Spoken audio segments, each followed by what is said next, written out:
장 9절, 5절, 5절 다 같이 읽겠습니다. 또 아들들에게 권하는 것 같이 너희에게 권면하신 말씀도 이적도다. 일러스되 내 아들아 주의 징계하심을 경히 여기지 말며 그에게 꾸지람을 받을 때 낙심하지 말라. 아멘. 오늘 저는 하나님이 나를 부르실 때라는 제목의 말씀을 전하려고 합니다.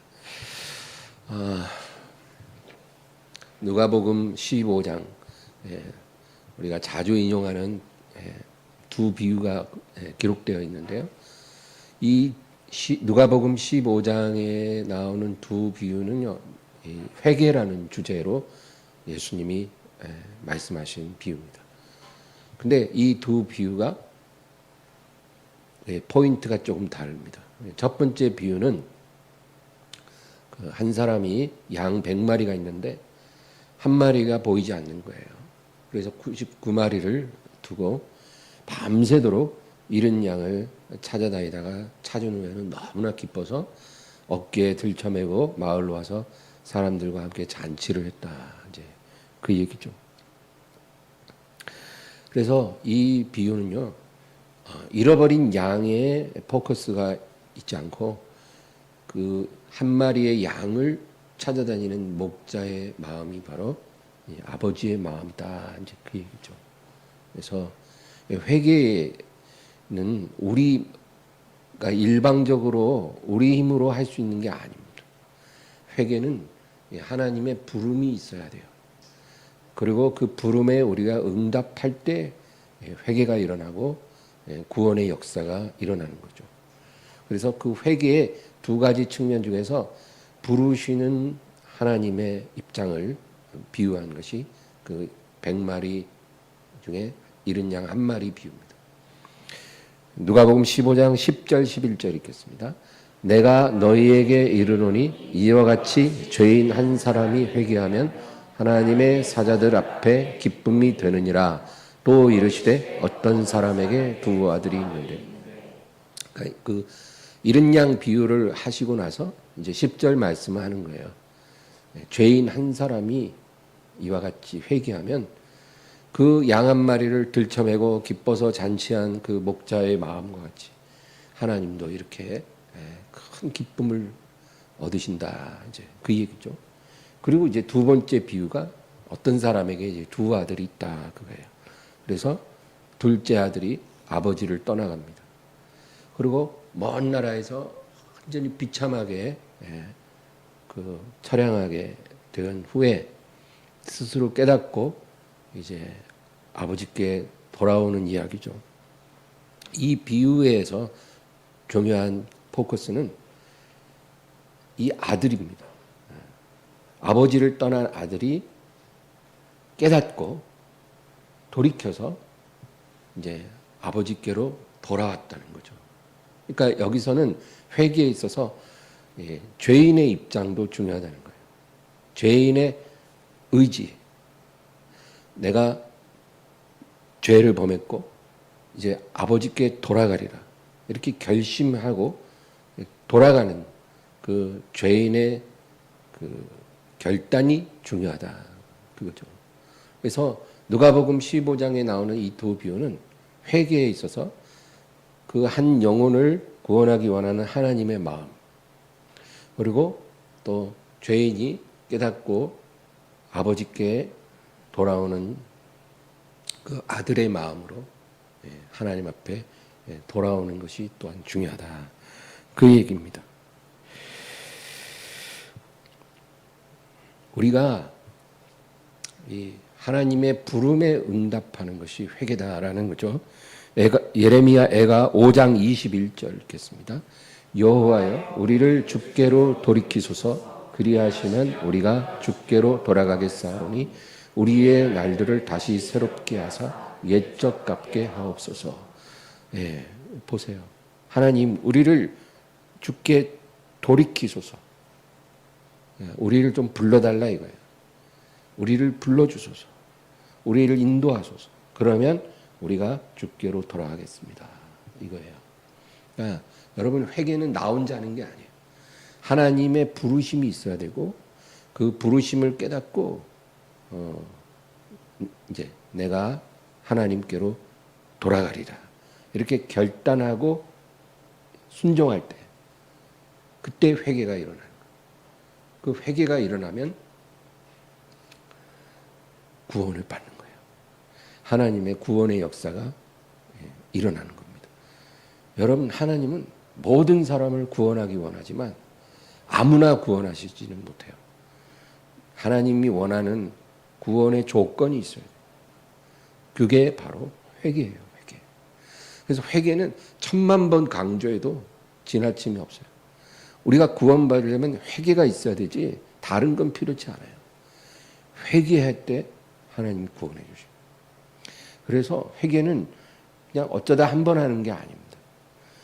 매일 회개해야죠. 하나님 앞에 우리가 개인적으로 기도하잖아요. 그때 여러분 회개가 반드시 있어야 돼요. 그냥 입술로만 뭘 용서해달라 이게 아니라 우리 마음을 하나님께로 돌이키는 역사가 있어요.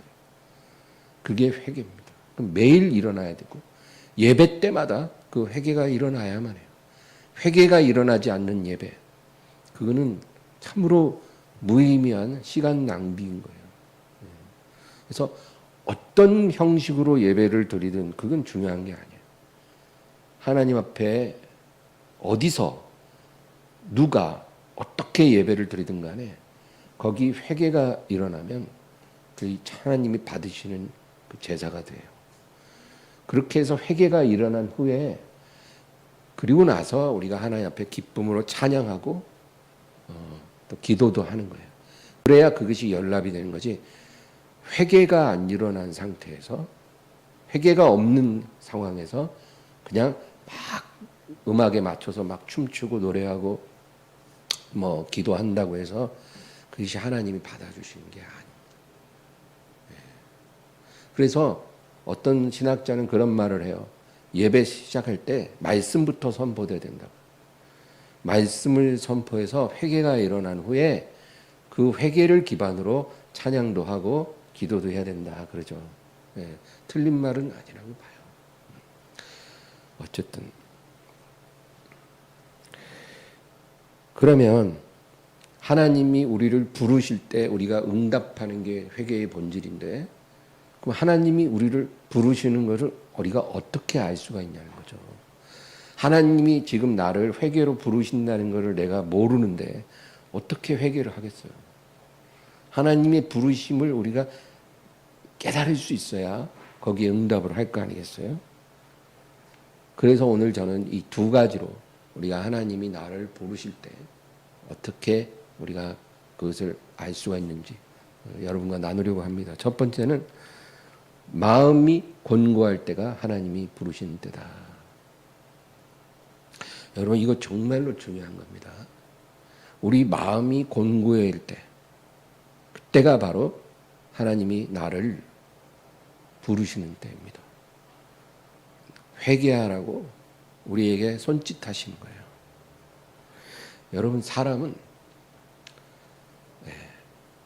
하나님과 동행을 해야 진정으로 만족하고 행복을 느끼는 그런 존재입니다. 믿으십니까? 하나님이 사람을 지으실 때 그렇게 지어놨어요. 그래서 사람의 영이 있잖아요. 이 영이요, 하나님의 영과 만나서 하나님과 동행할 때 진정한 평안을 누리고 행복을 느낄 수 있도록 그렇게 하나님이 처음부터 설계하시고 지으신 거예요. 근데 우리는 하나님 없이 사는 삶에 너무 익숙한 거예요. 뭐 태어날 때부터 우리가 영적으로 하나님과 분리된 상태로 태어나고 일평생 하나님 없이 사는 것에 너무 익숙해지다 보니까 지금 내 영이 얼마나 행복하지 않은지, 내 영이 얼마나 곤고한지 우리가 느끼질 못하는 거예요. 여러분 이해되세요? 여러분 북한 사람들 생각하면 돼요. 북한 사람들은 그냥 태어날 때부터 그 체제 속에서 한 번도 바깥으로 나가본 적이 없어요. 그러니까 다른 세계를 전혀 모르니까 그 체제 안에서 사는 삶에 너무 익숙한 거예요. 그러니까 자기들이 얼마나 불쌍하고 가련하고 가난하고 곤고한지를 못 느껴요. 북한 사람들. 요즘은 이제 다르죠. 남조선에서 USB가 막 들어가니까 그걸로 어떻게 또 남한의 드라마도 보고 영화도 본다는 거예요. 그러니까 이제 조금씩 눈을 뜨지만 얼마 전만 해도요. 예, 북한 사람들은 자기들이 얼마나 곤고한 환경 속에서 살고 있는지를 느끼지를 못합니다. 그거가 똑같은 거예요. 우리의 모든 영적 상태가 하나님 없이 사는데 너무 익숙하니까 내 영이 얼마나 가련한지 몰라요. 탈북자들이 이제 우리나라에 와서 이제 유튜브 방송을 하잖아요. 예, 가끔 그런 게 이렇게 들어보면은 참 재밌어요. 이 탈북자들이 이제 우리나라의 사회에 이제 정착을 하는데 제일 먼저 놀라는 게 화장실이 실내에 있다는 거 보고 엄청 기절한대요. 왜냐하면 북한은 화장실이 실내에 있는 집이 없대요. 예. 다 바깥에 뒷간으로 따로 나가야 돼. 예, 옷 입고 바깥에 이제 야외에 설치된 그 뒷간에 가서 예, 일을 봐야 되는 거지. 집안에 화장실 있는 거를 본 적도 예, 들어본 적도 없었는데 여기 오니까 너무 놀란다는 거예요. 그리고 수도를 트는데 뜨거운 물이 콸콸 쏟아진다는 이런 이 신세계는 자기가 정말 생각해 본 적이 없다. 그래서 막 주저앉아서 펑펑 울었대요. 뜨거운 물 나오는 상황에서. 이런 곳이 다 있나. 그러니까 그때 그들이 어떤 생각을 하겠어요. 아, 우리가 북한에서 정말 속았구나. 아무것도 모르고 정말 그렇게 가련하고 곤고한 처지에서 우리가 그거를 못 느끼고 살아왔구나. 깨닫는 거죠. 여러분. 그래서 하나님이 우리에게 곤고함을 주실 때 우리가 깨닫는 게 있어야 됩니다. 이 누가복음 15장의 둘째 아들이요. 태어날 때부터 돼지치는 종으로 태어났으면 자기가 그렇게 괴롭다고 생각 안 할 거예요. 태어날 때부터 돼지를 쳤는데 뭐가 그렇게 괴롭겠어요. 이게 인생인데. 그렇죠? 그러나 이 둘째 아들은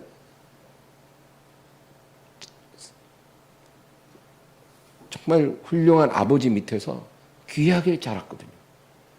그렇게 사랑받고 귀하게 자라던 아들이 아버지를 떠나서 먼 나라로 가서 제멋대로 살다가 돼지를 치다 보니까 너무 공고한 거예요. 너무 예전하고 지금하고 너무 비교되고 내가 이렇게 살면 안 되는데 마음이 곤고해진 거예요. 그게 바로 하나님의 부르심이에요. 그냥 환경이 재수없게 그렇게 된 그런 게 아니고 하나님의 사랑받는 자녀가 인생의 곤고함을 느낄 때는 하나님이 곤고함을 주실 때가 있어요. 하나님을 우리가 섬기지만 때로는 막 우리 몸에 병이 들어오거나 아니면 사업이 막 가라앉거나 직장에서 막 해고가 되거나 아니면 정말 원치 않는 어떤 그런 상황을 우리가 만나서 곤고하게 될 때는 그게 바로 우리가 하나님으로부터 멀어졌다는 거예요. 멀어졌기 때문에 하나님이 우리를 돌아오라고 부르시기 위해서 우리를 곤고하게 하시는 거예요. 그러니까 우리가 그럴 때 우리가 얼른 깨닫고 하나님께로 돌아가야 돼요. 이게 회개죠, 회개. 하나님께로 돌이켜야 돼요. 그래서 인생에 곤고할 때, 마음이 곤고해질 때, 그때가 나를 부르시는 때라는 것을 우리가 기억해야 합니다. 계시록 3장 17절 읽겠습니다. 네가 말하기를 나는 부자라 부요하여 부족한 것이 없다 하나 내 곤고한 것과 가련한 것과 가난한 것과 눈먼 것과 벌거벗은 것을 알지 못하는도다. 하나님 없이 사는 그런 삶에 아주 익숙해지는 그 죄인들이요, 바로 이런 상태예요. 우리는 이렇게 살면 안 됩니다. 지금 바깥에 하나님 없이 살아가는 대부분의 사람들은 다 이런 상태예요. 자기들이 얼마나 곤고한지, 가련한지, 가난한지, 눈멀었는지, 벌거벗었는지 그들은 몰라요. 불쌍한 거예요. 곤고함이 와도 이게 하나님의 부르심이라는 걸 못 깨달아요. 그냥 아유 인생이 다 이런 거야. 뭐 고생 안 한 사람이 어디 있어? 좋아지겠지. 그러고 살아요 그냥. 그러나 저와 여러분은 그렇지 않아요. 우리는 둘째 아들처럼 우리에게 곤고함이 올 때 하나님이 나를 부르시는구나. 그리고 어디로 가야 돼요? 하나님께 가야 돼요. 친구 불러서 술 마시고 그 세상 오락으로 마음을 위로하려고 하지 말고 하나님께로 가는 것이 정답입니다.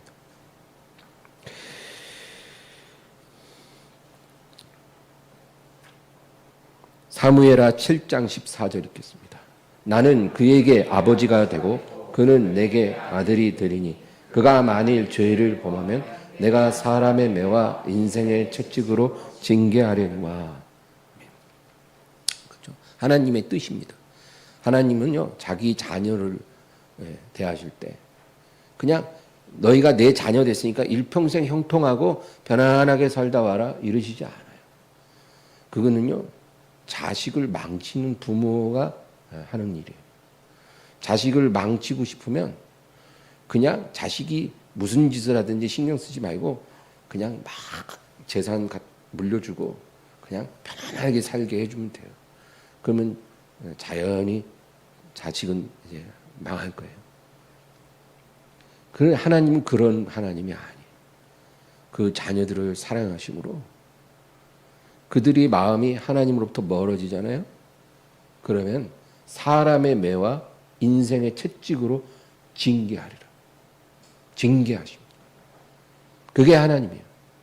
돌아오라는 거예요. 미워서 징계하는 게 아니라 멀어졌으니까 다시 돌아오라는 거예요. 그래서 징계의 채찍과 매를 쳐서 마음을 곤고하게 하신다. 그 얘기입니다. 오늘 본문 히브리서 12장 5절 읽겠습니다. 또 아들들에게 권하는 것 같이 너희에게 권면하신 말씀도 잊었도다.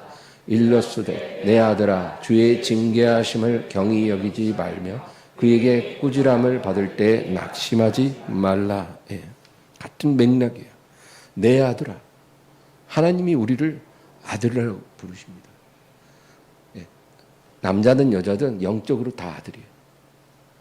우리가 천국에 가면 성별 구분이 없어지잖아요. 천국에 가서 그렇게 되는 거예요. 이 땅에서는 남자가 남자고 여자가 여자예요. 마귀는 이 땅에서부터 성 구분을 없애려고 그러는데 그거는 완전 짝퉁, 가짜고 우리가 이 땅에서는 남자는 남자로 살아야 돼요. 여자는 여자로 살아야 되고 남자가 여자처럼 살거나 여자가 남자처럼 사는 건 하나님 미워하시는 거죠. 그러나 우리가 예수님 나라에 들어가면 이제 성 구분이 없는 천사와 같은 그런 존재가 된다고 하니까 우리가 경험이 없으니까 감이 안 오지만 그걸 믿어야 되는 거예요. 우린 다 하나님의 아들입니다. 주의 징계하심을 경히 여기지 말라는 거예요. 이게 무슨 말이에요? 주의 징계하심을 경히 여기지 말라는 것은 하나님이 너를 곤고하게 할 때, 하나님이 징계를 해서 너를 곤고하게 하실 때 마음을 완고하게 하지 말라. 그러니까 하나님께 돌이켜야지. 마음이 곤고한데도 완고하게 하면은 안 된다는 거예요. 또 그에게 꾸지람을 받을 때 낙심하지 말라. 완고하게도 하지 말고 낙심하지도 말라는 거예요. 그건 하나님이 원하는 태도가 아니에요. 마음이 곤고하면 하나님께 돌아가서 회개해야지. 왜 낙심합니까? 왜 고집을 부립니까? 그 다음 6절 7절입니다. 주께서 그 사랑하시는 자를 징계하시고 그가 받아들이시는 아들마다 채찍질하심이라 하였으니 너희가 참음은 징계를 받기 위함이라. 하나님이 아들과 같이 너희를 대우하시나니 어찌 아버지가 징계하지 않는 아들이 있으리요. 이것이 하나님이 아들을 대하시는 방식입니다. 예수님은 우리가 받아야 될 모든 징계와 심판을 예수님이 감당하신 거죠. 그가 징계를 받음으로 그랬잖아요. 예수님이 잘못한 게 없는데 징계받을 일을 한 게 하나도 없는데 왜 징계를 받으셨겠어요? 우리가 받을 징계인 거예요. 그러니까 여러분 이것만 아세요. 우리가 이 세상에서 징계를 받잖아요. 우리가 범한 것에 10분의 1이라 생각하면 돼요. 10분의 9는 예수님이 이미 받으셨고 우리에게 진짜 약이 될 만큼 10분의 1만 징계하시는 거예요. 그러니까 그런 징계를 받을 때 감사해야지. 낙심하고 원망하고 완고하게 하면 안 된다. 그거죠. 그 다음에 두 번째로 하나님의 말씀을 들을 때가 하나님이 부르시는 때입니다. 이것도 중요한 겁니다. 오늘날에 우리가 하나님의 말씀을 듣는 것이 너무나 쉽습니다. 그렇죠? 여러분 휴대폰으로 수백 명, 수천 명의 설교자를 통해서 말씀을 들을 수가 있잖아요. 그렇죠? 말씀 듣는 게 이렇게 쉬울 때가 없어요. 너무 말씀 듣는 게 쉽다 보니까 우리가 하나님의 말씀이 내 귀에 이렇게 들려지는 것에 영적인 의미를 간구합니다. 너무 말씀 듣는 게 쉬우니까 그 말씀 듣는 게 대수롭지 않은 거예요. 그러나 하나님의 말씀이 내 귀에 들려질 때 그것이 어떤 의미를 갖고 있는지 우리가 알아야 돼요. 그때가 바로 하나님이 나를 부르시는 때라는 거죠. 시편 95편 6절에서 8절입니다. 오라 우리가 굽혀 경배하며 우리를 지으신 여호와 앞에 무릎을 꿇자.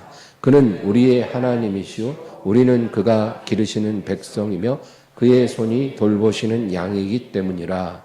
너희가 오늘 그의 음성을 듣거든 너희는 무리바에서와 같이 또 광야의 마사에서 지냈던 날과 같이 너희 마음을 완악하게 하지 말지어다.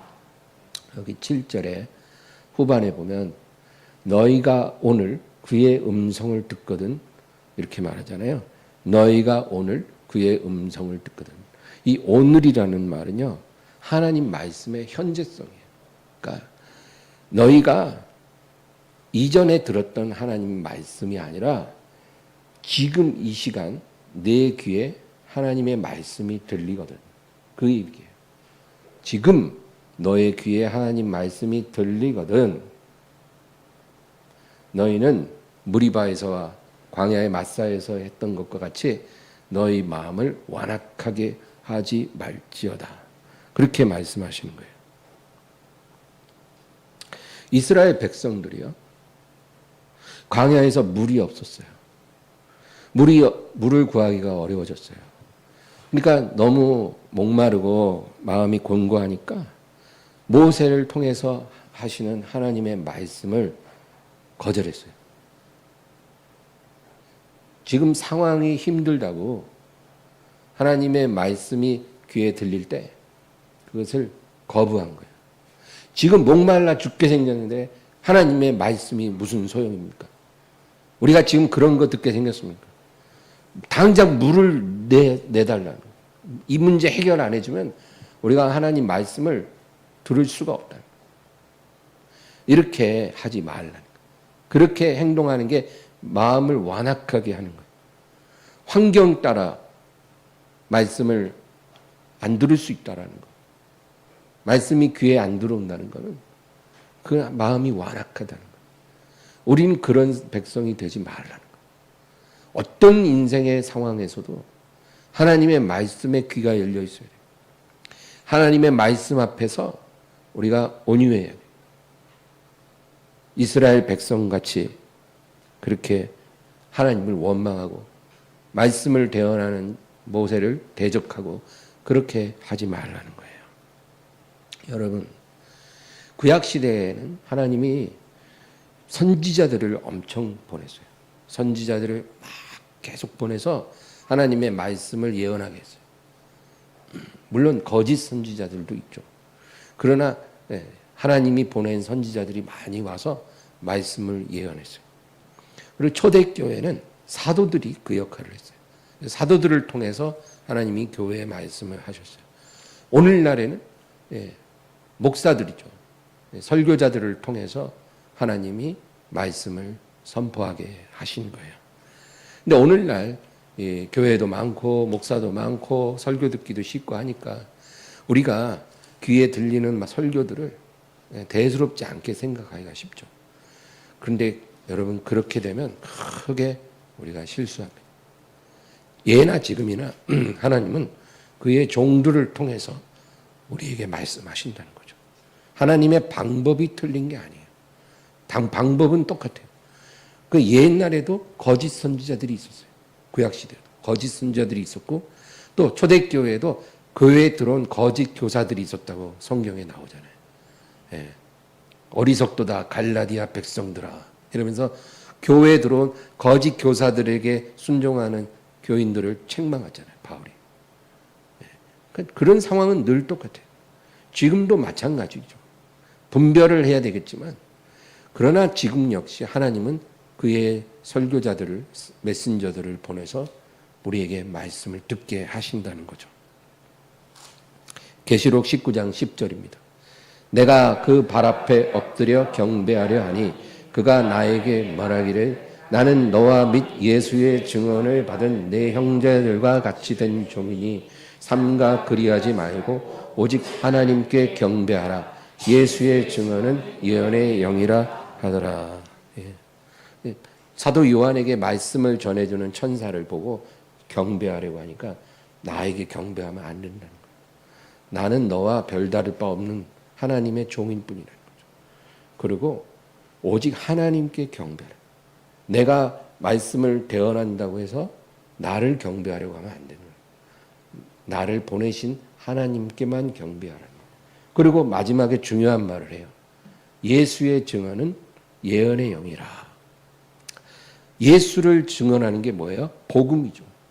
복음. 복음을 설교하고 진리를 설교하는 이 말씀은 사람으로부터 나오는 말이 아니라 예언의 영으로부터 나오는 말씀이라는 거예요. 이 말은 선지자들이 어떤 예언을 하는 거나 설교자들이 말씀을 전하는 거나 같은 예언의 영에서 나온다는 말이에요.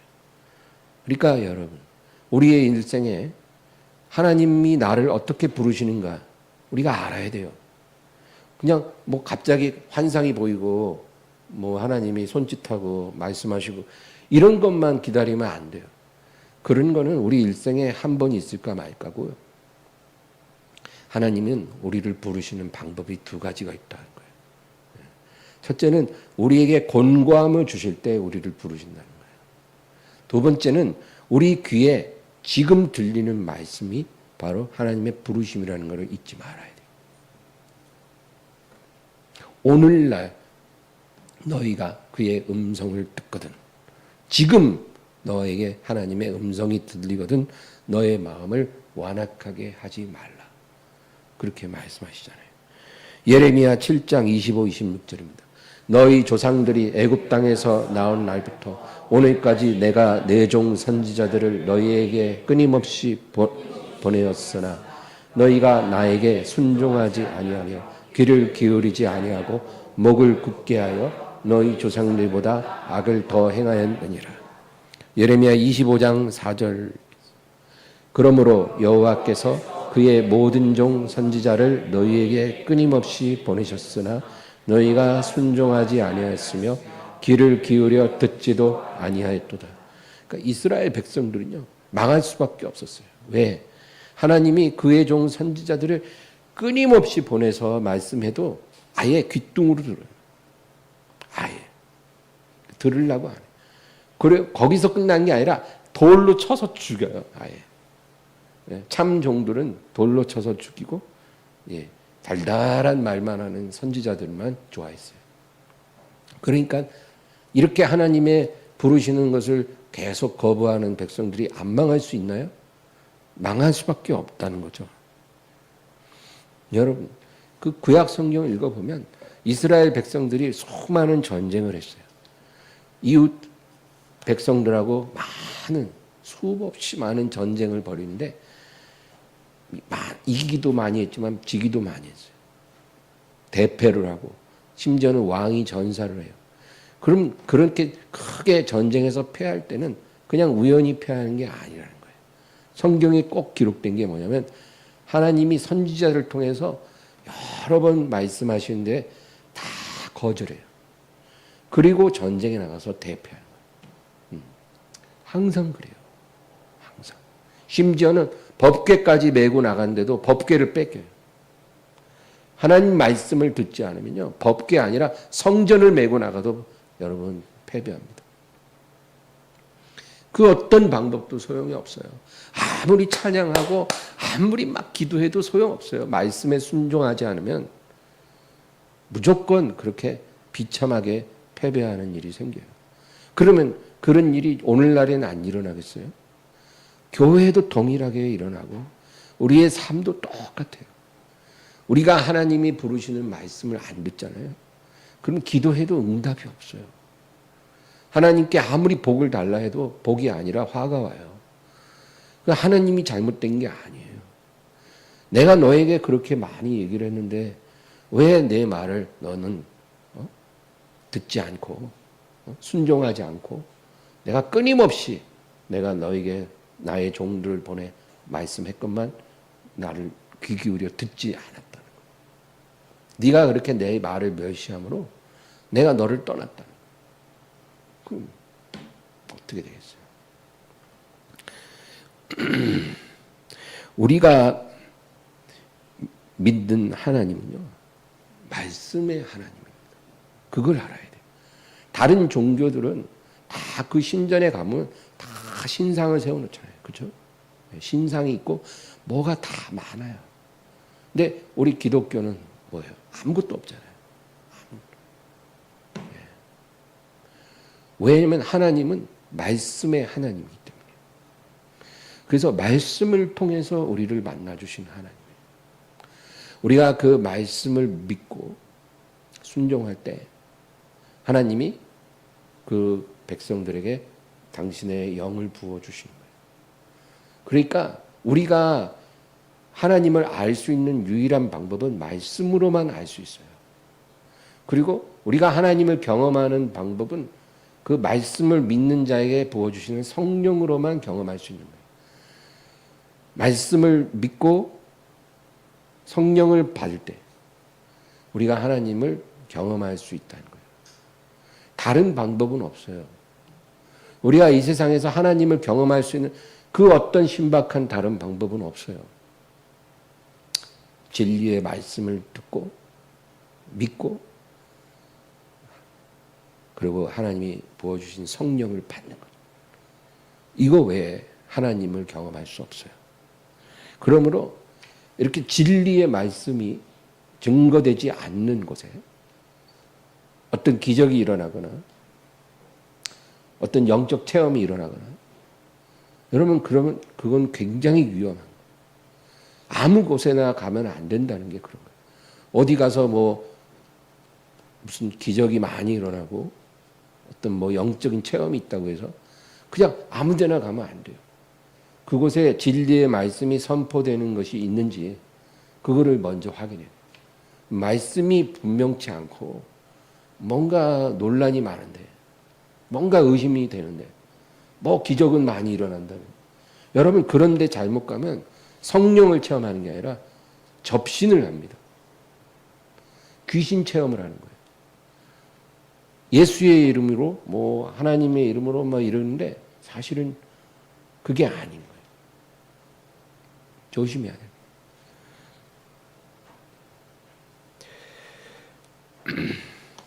하나님이 우리에게 말씀하시는 목적이 두 가지가 있어요. 하나님은 우리에게 늘 말씀하시기를 원해요.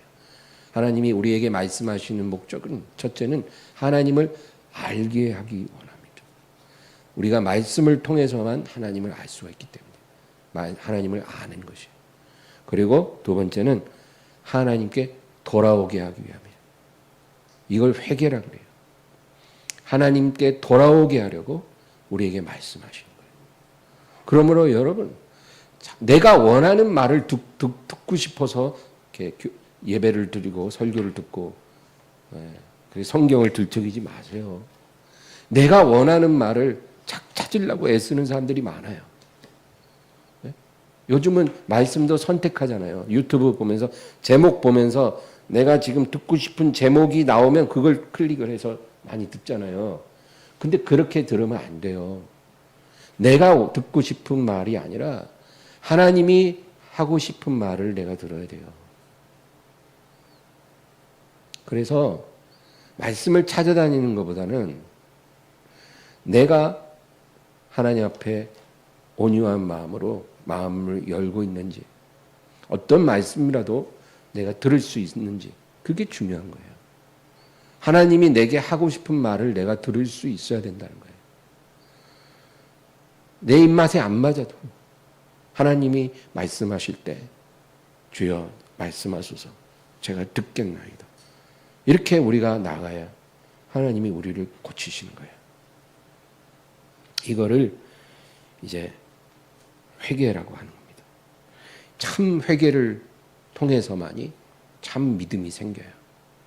그러니까 교회 아무리 다녀도요, 이런 참 회개가 말씀 통해서 일어나지 않으면 참 믿음이 안 생기기 때문에 그 믿음이 너무나 부실해요. 너무나 부실한 믿음이에요. 금방 미혹되고 금방 시험에 들고 금방 넘어지고 아주 그냥 갈팡질팡해요.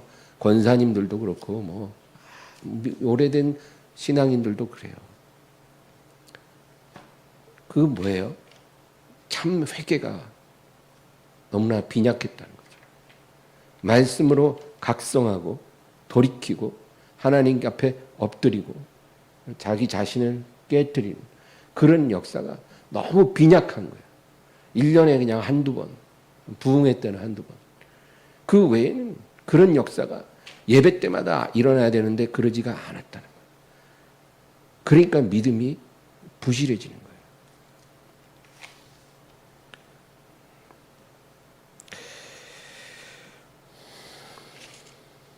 야고보서 1장 21절 읽겠습니다.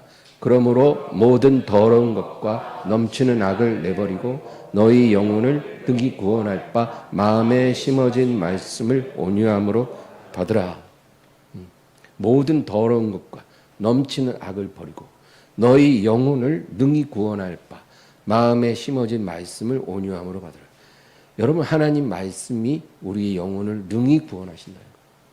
그런데 이 말씀이 마음에 심어진 말씀, 우리의 귀에 들어오고 우리 마음에 들어온 말씀을 온유함으로 받으라는 거예요. 완고하게 하지 말고. 가장 위험한 사람은 하나님 말씀을 한 번도 안 들어본 사람이 아닙니다. 이런 사람은 오히려 가능성이 있어요. 말씀을 들으면 어떻게 변화될지 모르잖아요. 말씀을 안 들어본 사람이 아니라 하나님의 말씀을 늘 들어도 대수롭지 않게 듣는 사람이에요. 말씀을 늘 듣는데 너무 늘 들으니까 그냥 대수롭지 않아요. 말씀이 귀에 안 들어요. 그냥 스마트폰이나 보고 그냥 카톡하고 그냥 그냥 졸고 언제든지 들을 수 있는 거니까 지금 졸리면 좀 자자. 대수롭지 않아요. 귀찮고 심지어는 그 말씀에 저항하기도 합니다. 저 목사님 뭔가 싫어나 마음에 안 들어. 이제 저항하 그런 사람이 더 위험하다는 거죠. 여러분, 예수님의 12제자 중 하나였던 가룟 유다. 이 가룟 유다는 다른 11제자와 다른 점이 있었어요. 뭐였을까요? 겉으로 볼 땐 잘 안 보여요. 그런데 가룟 유다가 달랐던 점은 예수님의 그 많은 설교를 들을 때 믿지 않았다는 거예요. 예수님의 말씀을 듣는 것 같은데 믿지 않은 거예요. 그러니까 여러분, 믿지 않으면 믿음이 안 생기죠. 그래서 가룟 유다는 예수님께 질문하지 않았어요. 설교를 듣고 주여 우리에게 더 가르쳐 주소서. 주여 아까 그 비유는 무슨 뜻입니까? 이렇게 자꾸 묻는 사람요, 그 말씀을 제대로 듣고 있다는 증거예요. 질문이 많은 게 좋은 거예요. 근데 질문이 없다. 뭐 물어볼 거 없냐? 없어요. 뭐 궁금한 거 없어요. 이런 사람은 말씀을 안 듣는 거예요. 관심이 없으니까 질문한 것도 없어요. 가룟 유다가 그랬어요. 진리의 말씀에는 관심이 없었고 재물에는 관심이 많았어요. 그래갖고 옥합을 깨뜨려 예수님 발에 여자가 향유를 부었을 때 제일 화낸 게 가룟 유다예요. 평상시에 설교하실 때는 질문도 안 하던 그가 그 여자가 그 값비싼 향유를 예수님께 부어드리니까 제일 화를 많이 내요. 이거를 시장에서 300데나리온에 팔아갖고 헌금을 했어야지 왜 이렇게 낭비하냐는 거예요. 바로 그런 가룟 유다였는데 그는 구원받지 못했어요. 그는 자살로 삶을 마감했어요. 만약에 예수님 말씀을 귀담아 들었으면, 그 말씀이 마음에 있었으면 가룟 유다는 비록 예수님을 팔았었더라도 회개할 수 있었을 거예요. 예수님 말씀이 생각나거든요. 예수님 뭐라 그래요? 인자가 온 것은 의인을 구하러 온 것이 아니라 죄인을 불러 회개시키러 왔다 그랬거든요. 건강한 자에게는 의원이 쓸데없고 병든 자에게라도 쓸데있나니 내가 병든 자, 죄인들을 구원하기 위해 왔다. 예수님의 이런 말씀을 얼마나 많이 했어요. 그러니까 예수님 말씀이 뭐예요? 죄를 범해도 예수님께 진실되게 회개하고 돌아오면 용서받고 구원받는다 그거잖아요. 만약에 가룟 유다가 예수님의 말씀을 귀담아 들었으면 회개할 수도 있었을 거예요. 그러나 그는 말씀을 듣지 않았어요. 그러니까 그가 예수님을 팔았을 때 참소하는 자가 와서 유다를 막 공격하고 정죄했어요. 스승을 팔아먹고 돈 몇 푼에 네가 인간이냐? 막 이런 자책하는 소리가, 정죄하는 소리가 들리니까 가룟 유다는 회개했으면 살 수도 있었는데 회개하지 않고 그는 자기 자신을 처벌했어요. 처벌. 여러분, 자살이라는 게 자기가 자기를 처벌하는 게 자살이에요. 이거는 회개가 아니에요. 회개하면 구원받지만 자기가 자기를 처벌하면 망합니다. 그 자살하면 그래서 망하는 거예요. 여러분, 사람은요, 자기를 스스로 구원할 수도 없지만 자기를 스스로 처벌할 권리도 없어요. 사람을 구원하거나 처벌하는 권한은 하나님만 갖고 있는 거지. 우리는 우리 자신을 구원할 수도 없지만 처벌할 자격도 없어요. 우리가 할 수 있는 유일한 일은 하나님 앞에 겸손히 엎드려 회개하는 거예요. 그게 우리가 할 수 있는 일이에요. 우리가 해야 하는 유일한 일이에요. 회개하면 하나님이 우리를 구원하신다는 거예요. 이게 우리에게 정말로 필요한 일이다. 복음이 뭡니까? 복음은 여러분 간단해요. 우리가 범한 죄로 인해 하나님으로부터 처벌을 받아야 되잖아요. 근데 하나님이 그 처벌을 우리에게 하지 않고 하나님의 사랑하시는 외아들이신 예수님을 십자가에서 처벌해버린 거예요. 그리고 우리가 그것을 받아들이는 거예요. 하나님의 구원 계획이에요. 죄인들을 구원하시는 하나님의 구원 계획은 예수님을 십자가에 못 박아 처벌하시는 거예요. 그래서 우리가 그것을 믿는 것. 이것이 바로 복음을 믿는 거예요. 복음을 이렇게 믿고 우리가 날마다 우리의 죄와 연약함을 회개하고 예수님을 사랑하면 우리는 구원받는 거예요. 이게 어려운가요? 너무나 쉽잖아요. 하나님의 구원 계획을 믿고 날마다 회개하고 그리고 예수님을 사랑하며 살라는 거예요. 그러면 하나님이 우리를 영원히 살려주실 거예요. 베드로전서 1장 8절 9절 읽고 마치겠습니다. 예수를 너희가 보지 못하였으나 사랑하는도다. 이제도 보지 못하나 믿고 말할 수 없는 영광스러운 즐거움으로 기뻐하니 믿음 결국 곧 영혼의 구원을 받음이라. 여러분, 예수님을 우리가 본 적은 없잖아요. 언젠간 보겠지만. 그래도 어떻게 우리가 그분을 믿고 이렇게 사랑할 수 있습니까? 그게 기적 아닙니까? 그게 우리 힘으로 됐겠어요? 하나님의 은혜로 된 거예요. 그러면 이 예수님을 사랑하는 마음을 우리가 끝까지 잘 지키고, 그리고 날마다 하나님의 회개로의 부르심에 응답하면서 그렇게 살면 믿음의 결국 곧 영혼의 구원을 받을 거라는 거예요. 이 믿음을 갖기를 주의 이름으로 축원합니다. 그러므로 하나님이 우리에게 곤고함 주시는 게 은혜예요. 왜냐하면 우리를 부르시는 거거든요. 우리에게 말씀하시는 게 은혜예요. 우리를 부르시는 거잖아요. 얼마나 우리가 은혜를 많이 받고 있습니까? 곤고한 게 많잖아요. 저도 그렇고 여러분도 그렇고. 그게 은혜라니까요. 하나님 내가 왜 이렇게 미우세요? 나를 이렇게 그만 곤고하게 하면 안 될까요? 이런 철월부지 같은 소리 이제 그만하고, 하나님 나를 곤고하게 해주셔서 감사합니다. 이것이 나를 부르시는 하나님의 음성인 걸 이제 알았습니다.